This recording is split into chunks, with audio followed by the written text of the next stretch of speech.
एक समय की बात है, एक शहर में अदालत का माहौल गर्म था। देश का सबसे मशहूर और सबसे अमीर वकील एक हाई प्रोफाइल केस की पैरवी कर रहा था। उसके पास दुनिया की हर वह चीज थी जिसका सपना एक आम इंसान देखता है। करोड़ों की कमाई, आलीशान बंगला, प्राइवेट जेट, महंगी घड़ियां और उसके गैराज में खड़ी एक शानदार लाल चमचमाती फरारी कार। लोग उसकी सफलता की मिसालें दिया करते थे, लेकिन उस दिखावटी सफलता के पीछे एक कड़वा सच छिपा था। लगातार दिन रात काम करने की सनक, देर रात तक पार्टियां, मानसिक तनाव और मन की अशांति ने उसके शरीर और आत्मा को अंदर ही अंदर पूरी तरह खोखला कर दिया था। 53 साल की उम्र में ही वह 70 साल का वृद्ध लगने लगा था। उसके चेहरे की मुस्कान गायब हो चुकी थी और आंखों में एक अजीब सी वीरानी छा गई थी। फिर अचानक एक दिन खचाखच भरी अदालत के बीचों बीच बहस करते हुए उस मशहूर वकील की छाती में तेज दर्द उठा और वह जमीन पर गिर पड़ा। उसे एक बहुत ही भयंकर हार्ट अटैक आया था। अस्पताल के बिस्तर पर लेटे लेटे जब उसने मौत को इतने करीब से देखा तो उसकी आत्मा कांप उठी। उसे एहसास हुआ कि जिस दौलत और शोहरत के पीछे वह जीवन भर भागता रहा, उसने उसे बीमार शरीर और खाली मन के अलावा कुछ नहीं दिया। जैसे ही वह ठीक हुआ, उसने एक ऐसा फैसला लिया जिसने पूरी दुनिया को हैरान कर दिया। उसने अपनी वकालत छोड़ दी, अपना बड़ा सा बंगला बेच दिया, अपना प्राइवेट जेट बेच दिया और अपनी सबसे पसंदीदा चीज यानी अपनी लाल फरारी कार भी बेच दी। वह अपने जीवन का सब कुछ छोड़कर शांति और जीवन के असली रहस्य की तलाश में भारत के रहस्यमयी और पवित्र हिमालय पर्वत की ओर निकल पड़ा। आज आपके चैनल माइंड वर्सेस यू पर आप जानेंगे रोबिन शर्मा की कालजयी और विश्व प्रसिद्ध किताब the monk who sold his Ferrari की वह दिव्य कहानी और प्राचीन रहस्य जो एक इंसान को आत्म साक्षात्कार, असीम शांति और एक महान जीवन जीने का मार्ग दिखाते हैं। हिमालय की बर्फीली चोटियों और दुर्गम रास्तों पर भटकते हुए उसकी मुलाकात भारत के एक प्राचीन और रहस्यमयी गुरु समूह से हुई, जिन्हें शिवाणा के अर्षि कहा जाता था। योगी रमण के नेतृत्व में रहने वाले ये अर्षि सैकड़ों सालों से बिना किसी बीमारी, तनाव या बुढ़ापे के पूर्ण शांति, ऊर्जा और आनंद का जीवन जी रहे थे। जब उस पूर्व वकील ने अर्षियों के सामने समर्पण किया तो योगी रमण ने मुस्कुराते हुए कहा कि वे उसे एक ऐसा प्राचीन ज्ञान सिखाएंगे जो उसके जीवन को पूरी तरह से बदल देगा, लेकिन एक शर्त पर। शर्त यह थी कि इस ज्ञान को प्राप्त करने के बाद उसे वापस अपनी दुनिया में जाना होगा और इस असीम ज्ञान को उन सभी भटके हुए लोगों के साथ बांटना होगा जिन्हें शांति की तलाश है। योगी रमण ने उसे जीवन के संपूर्ण सत्य और सफल जीवन के सिद्धांतों को समझाने के लिए एक बहुत ही अजीब, सुंदर और चमत्कारिक रूपक कथा सुनाई। उन्होंने कहा, कल्पना करो कि तुम एक बहुत ही सुंदर, हरे भरे और शांत बगीचे में खड़े हो। उस बगीचे में दुनिया के सबसे रंग बिरंगे और खुशबूदार फूल खिले हैं। उस सुंदर बगीचे के ठीक बीचों बीच एक विशाल 6 मंजिला लाल रंग का लाइट हाउस यानी प्रकाश स्तंभ खड़ा है। अचानक उस प्रकाश स्तंभ का भारी दरवाजा खुलता है और उसमें से 9 फीट लंबा, 900 पाउंड का एक भारी भरकम जापानी सूमो पहलवान बाहर आता है। उस सूमो पहलवान के शरीर पर कपड़ों के नाम पर केवल एक गुलाबी रंग की तार की केबल लिपटी हुई है। वह पहलवान बगीचे में घूमते हुए जमीन पर पड़ी एक सोने की स्टॉप वॉच देखता है। जैसे ही वह उस स्टॉप वॉच को पहनने की कोशिश करता है, उसका पैर फिसल जाता है और वह जमीन पर गिरकर बेहोश हो जाता है। कुछ देर के लिए लगता है कि उसकी सांसें रुक गई हैं, लेकिन तभी पास ही खिले पीले गुलाब के फूलों की भीनी भीनी खुशबू उसकी सांसों तक पहुंचती है। उस खुशबू से पहलवान को अचानक एक नई ऊर्जा मिलती है। वह तुरंत जाग उठता है और अपने बाईं ओर देखता है। वहां उसे एक रास्ता दिखाई देता है जो चमकते हुए लाखों हीरों से ढका हुआ है। वह सूमो पहलवान उस हीरों से भरे रास्ते पर चल पड़ता है और अनंत खुशियों और जीवन के परम आनंद को प्राप्त करता है। यह कहानी सुनने में जितनी अजीब लगती है, वास्तव में इसके पीछे ऋषियों का हजारों साल पुराना गहरा ज्ञान छिपा हुआ है। इस पौराणिक रूपक कथा का एक एक तत्व जीवन के एक महान गुण और सिद्धांत को दर्शाता है, जिसे अपनाकर कोई भी इंसान अपने दिमाग, अपने शरीर और अपनी आत्मा पर विजय प्राप्त कर सकता है। पहला गुण है मास्टर योर माइंड, यानी अपने दिमाग पर नियंत्रण पाना, जिसे कहानी में उस हरे भरे सुंदर बगीचे से दर्शाया गया है। आर्शियो ने समझाया कि हमारा दिमाग एक उपजाऊ बगीचे की तरह है। अगर आप इसमें सकारात्मकता, शांति और ज्ञान के सुंदर बीज बोएंगे तो यह जीवन भर आपको खुशियों के मीठे फल देगा। लेकिन अगर आप इसमें डर, चिंता, गुस्सा और नकारात्मक विचारों का कचरा और खरपतवार उगने देंगे तो आपका जीवन पूरी तरह से अशांत हो जाएगा। ज्यादातर लोग अपने दिमाग के दरवाजे पर कोई पहरेदार नहीं बिठाते और हर तरह के नकारात्मक विचारों को अंदर आने देते हैं। अपने मन को वश में करने के लिए आर्शियो ने दी हार्ट ऑफ द रोज तकनीक सिखाई। रोज सुबह एक ताजा गुलाब का फूल लें, शांत जगह पर बैठे और अपनी पूरी चेतना को उस फूल की पंखुड़ियों, उसके रंग और उसकी सुंदरता पर केंद्रित करें। शुरुआत में आपका मन भटकेगा, लेकिन धीरे धीरे अभ्यास करने से आपका ध्यान स्थिर हो जाएगा और दिमाग की असीम शक्तियां जाग उठेंगी। दूसरा तरीका है ऑपोजिशन थिंकिंग। जैसे ही दिमाग में कोई नकारात्मक विचार आए, तुरंत उसकी जगह एक सकारात्मक और सशक्त विचार को बिठा दें। याद रखें, आप एक ही समय में दो विचार नहीं रख सकते। दूसरा गुण है फॉलो योर पर्पस, यानी अपने जीवन का एक लक्ष्य तय करना, जिसे कहानी में विशाल प्रकाश स्तंभ से दर्शाया गया है। प्रकाश स्तंभ हमेशा भटके हुए जहाजों को सही दिशा दिखाता है। ठीक उसी तरह जीवन में एक स्पष्ट उद्देश्य का होना बेहद जरूरी है। बिना लक्ष्य के जीवन जीना बिना पतवार के नाव चलाने जैसा है।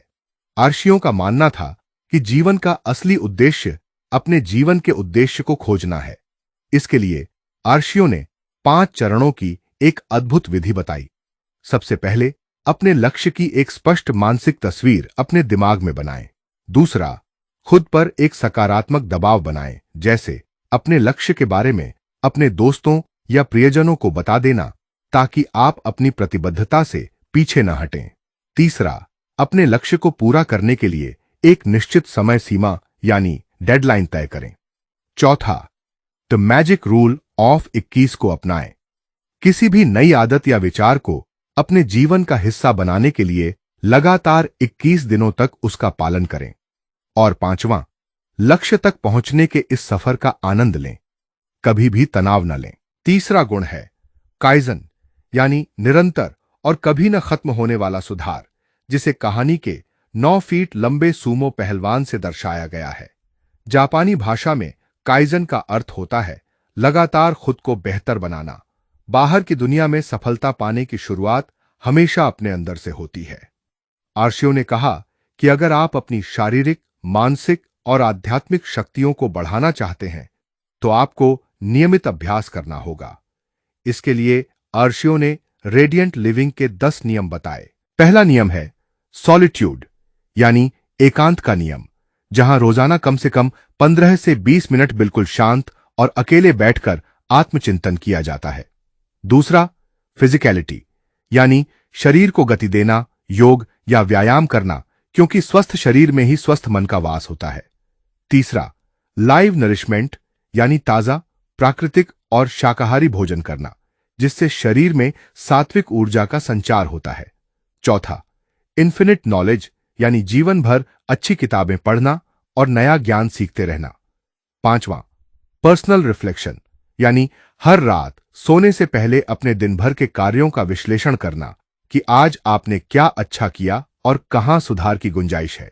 छठा, अर्ली वेकिंग, यानी सूर्योदय से पहले उठना और अपनी सुबह की ऊर्जा का सही इस्तेमाल करना। सातवां, म्यूजिक, यानी संगीत सुनना, जो आत्मा को सुकून देता है।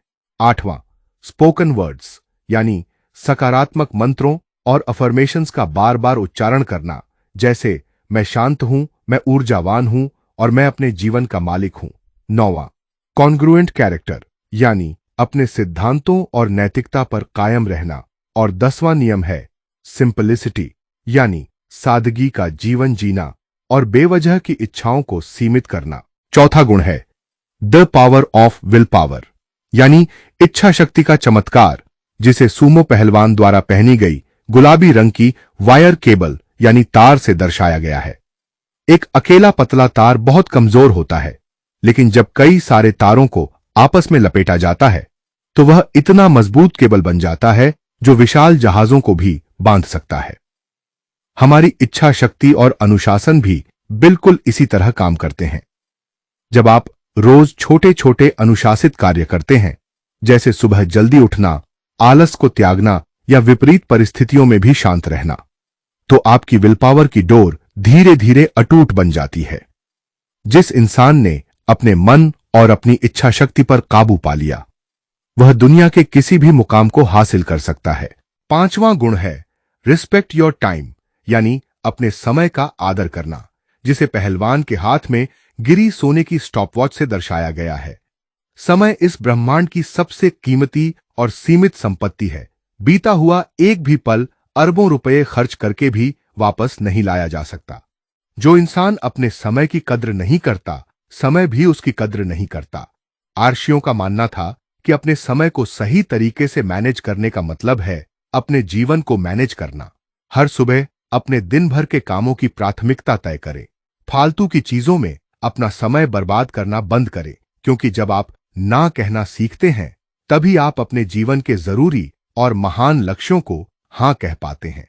अपने समय का कम से कम 80% हिस्सा उन 20% कामों में लगाएं जो आपके जीवन में सबसे ज्यादा मायने रखते हैं। 6ठा गुण है सेल्फलेस सर्विस, यानी दूसरों की निस्वार्थ सेवा करना, जिसे कहानी में खिले हुए पीले गुलाबों की महक से दर्शाया गया है। एक प्राचीन चीनी कहावत है कि जो हाथ दूसरों को फूल बांटते हैं, उन हाथों में हमेशा थोड़ी सी खुशबू बाकी रह जाती है। जीवन की सच्ची खुशी और संतुष्टि केवल अपने बारे में सोचने में नहीं, बल्कि दूसरों के जीवन को बेहतर बनाने में है। जब आप अपनी ऊर्जा, अपने ज्ञान और अपने साधनों का उपयोग दूसरों की भलाई के लिए करते हैं, तो आपकी आत्मा में एक अद्भुत शांति का संचार होता है। हर दिन उठकर खुद से यह सवाल पूछें कि आज मैं किसी के चेहरे पर मुस्कान कैसे ला सकता हूं। 7वां और अंतिम गुण है एम्ब्रेस द प्रेजेंट, यानी वर्तमान क्षण में पूरी तरह जीना, जिसे हीरों से ढके उस जादुई रास्ते से दर्शाया गया है।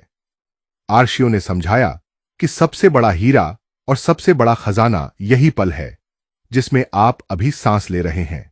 ज्यादातर लोग अपने बीते हुए कल के पछतावे में जीते हैं या आने वाले कल की चिंताओं में घुलकर अपने आज को बर्बाद कर देते हैं। लेकिन सच तो यह है कि अतीत एक गवाह है और भविष्य केवल एक सपना है। जो कुछ भी है वह केवल अभी है।